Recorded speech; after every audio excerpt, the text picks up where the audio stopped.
Canterbury, the most modified environment in all of New Zealand. Less than 9% of the province is covered in native forest. Banks Peninsula used to be entirely covered in forest, and therefore saturated in wildlife. However, it was all cleared, and now only small pockets remain. In fact, this is a problem over all of Canterbury. Did you know that less than 0.5% of the Canterbury Plains still support native forest? That number is unsettlingly low. Due to this, Canterbury is one of the biggest areas in New Zealand that does not have access to our unique, charismatic wildlife. For example, Christchurch, the largest city in Canterbury, has no tui, our wonderful songster in a tuxedo, or our kakariki, the chittering, wonderful parakeets found nowhere else in the world. Since the levels of forest are so low, there is almost no way that we could reintroduce them. However, what if we made it so it could be possible? Well, enter the Ōtākaro Eco Sanctuary. The proposal suggests Travis wetland and a small area of the residential red zone be predator-proof fenced. The red zone area would be turned into native forest, and the two areas connected by a land bridge, so flightless species such as takahe, kiwi, and weka can freely traverse the two areas. The predator-proof fence would also mean endangered species that are vulnerable to pests can live and breed without the danger of being predated upon by introduced pests such as rats or stoats. Proof of this is that in 2009, 20 pāteke, or brown teal, an endangered duck endemic to New Zealand, were released into Travis wetland. All of them were killed, mainly by cats. Having a predator-proof fence would negate that risk of predation, and pāteke could become a common sight around all of Christchurch. The key thing that we can't control without some sort of barrier like a fence is domestic cats and dogs, as well as all of the other associated rodents and mustelids and so on. So without that sort of barrier, we wouldn't be able to get some of those very iconic species that are the highly endangered ones back into Canterbury without that kind of barrier. So, in the first instance, it's to bring back some of our precious and endangered and locally extinct native wildlife, and to provide a haven for them would be the first major one in the whole of the Canterbury region. In fact, Canterbury is the only major region in the country that doesn't have this kind of experience for its people, its citizens, its children, to engage directly with our special and unique natural heritage. So that's part of the vision, and the sort of these we'd have already talked about putting a fence around Travis wetland to protect it, but it was never quite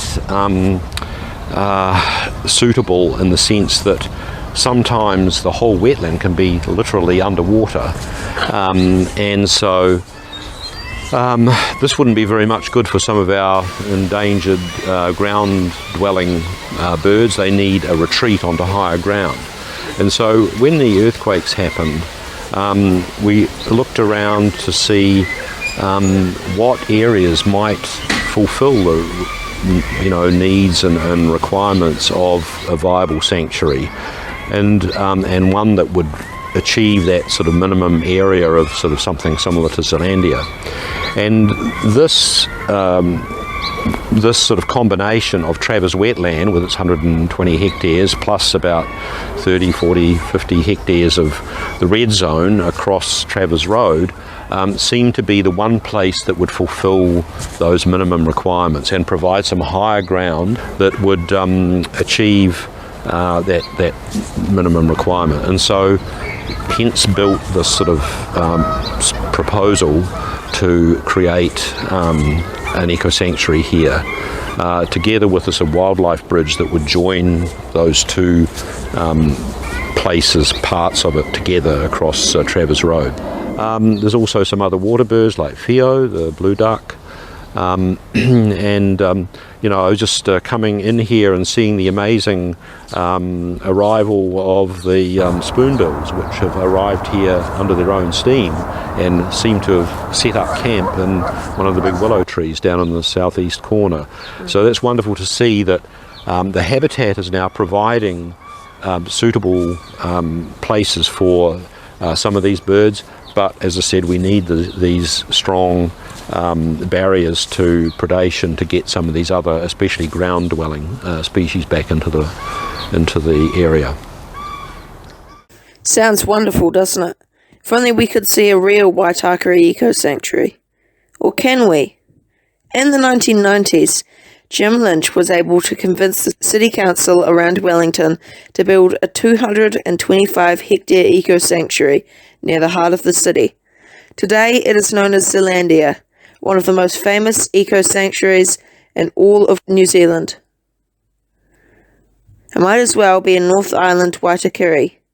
It includes species like tiake or saddleback, kakariki, kaka, and even the endangered hihi. And the halo effect that it provides means these species are able to spread out into the city. For locals, something to come and sort of reconnect with native bush and wildlife. Especially when you're living in such a compressed urban environment like you are in Wellington, it can be really nice to get out and explore something that is that is green, that is native, that is just a little bit it really does soothe the soul to be out and about and that kind of thing. But it also then has the effect of what Zealandia also provides is the halo effect. So the halo effect is where you have a large number of native birds living and thriving in Zealandia, and they start to spill out over the Peru fence and into surrounding suburbs and even further out into the wider Wellington region itself. The kaka that we have that thrive, particularly in Zealandia, have started nesting outside the fence and have spread all the way out to Miramar, which is like a good distance away. But you also have other birds like tui. There were only about, I think, something along the lines of 14 pairs left in Wellington at the time prior to the fence going up and all the work that Zealandia has put in.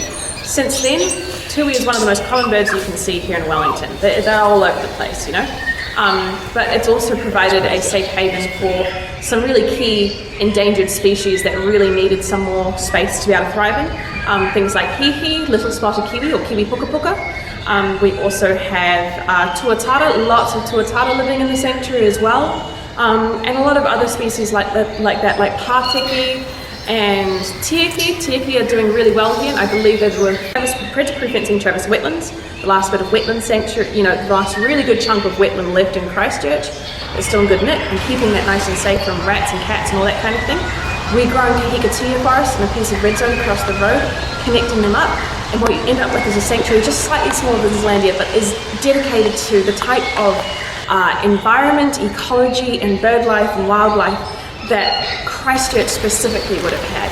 And it's a really rare type of ecosystem nowadays, a wetland ecosystem, especially a kahikatea ecosystem.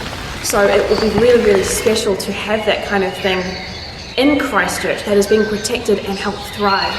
I think anyone who feels negatively about the Christchurch Eco Sanctuary needs to look to examples like Zealandia, like Tiritiri-Matangi in Auckland, like Ōtākaro in Dunedin, like Cape Kidnappers in Napier, Sanctuary Mountain Maungatautari in the Waikato, and really look at all these places and think about the benefits that they have brought to the region. Rather than think about what are you losing, think about what you're gaining. And what you're gaining is something that will last longer than your specific lifetime. It will go further into your children's lifetime and your grandchildren's and further on from that. I think it will be ultimately something that Christchurch will really, really look back on and go, thank God they did that, It will be a jewel in Christchurch's rebuild post-earthquakes. The creation of an eco-sanctuary in Christchurch would be a new dawn for our wildlife, people, and city. Our iconic species that are locally extinct could become locally abundant. It would give people an opportunity to connect with nature, and our children could grow up in a thriving, amazing city that they can pass down to their children and their children's children. Ōtākaro Eco Sanctuary will truly be a gift for our city.